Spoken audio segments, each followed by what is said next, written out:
Assalamualaikum warahmatullahi wabarakatuh.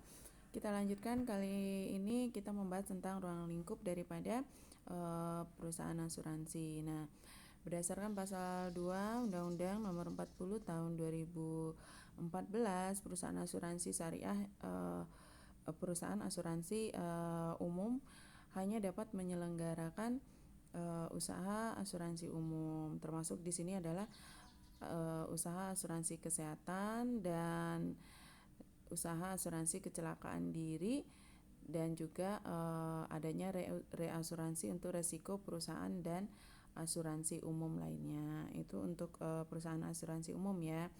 Nah, perusahaan asuransi berikutnya itu adalah perusahaan asuransi jiwa. Nah, asuransi jiwa ini hanya menyelenggarakan usaha asuransi jiwa.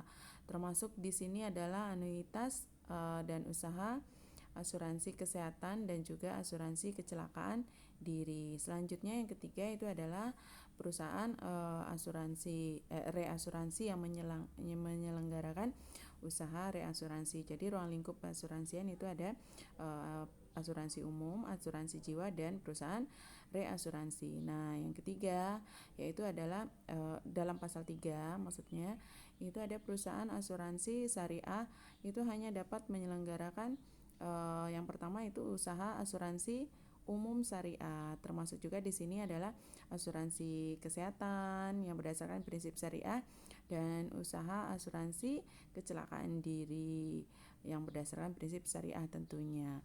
Dan asuransi syariah juga mempunyai usaha reasuransi syariah untuk risiko perusahaan asuransi umum syariah lainnya. Nah, yang kedua, perusahaan asuransi syariah ini adalah perusahaan asuransi jiwa syariah yang hanya dapat menyelenggarakan usaha asuransi jiwa syariah.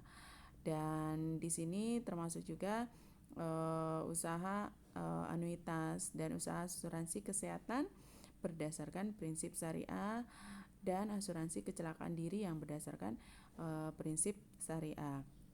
Dan yang selanjutnya perusahaan asuransi syariah ini juga berkaitan dengan perusahaan reasuransi syariah yang hanya mengelola usaha reasuransi syariah. Itulah ada ruang lingkup asuransi umum, ada asuransi jiwa, dan ada reasuransi untuk konvensional. Begitu juga dengan syariah, ada asuransi umum, ada asuransi jiwa syariah, dan ada reasuransi. Itulah ruang-ruang lingkup daripada hukum asuransi atau perusahaan asuransi. Terima kasih.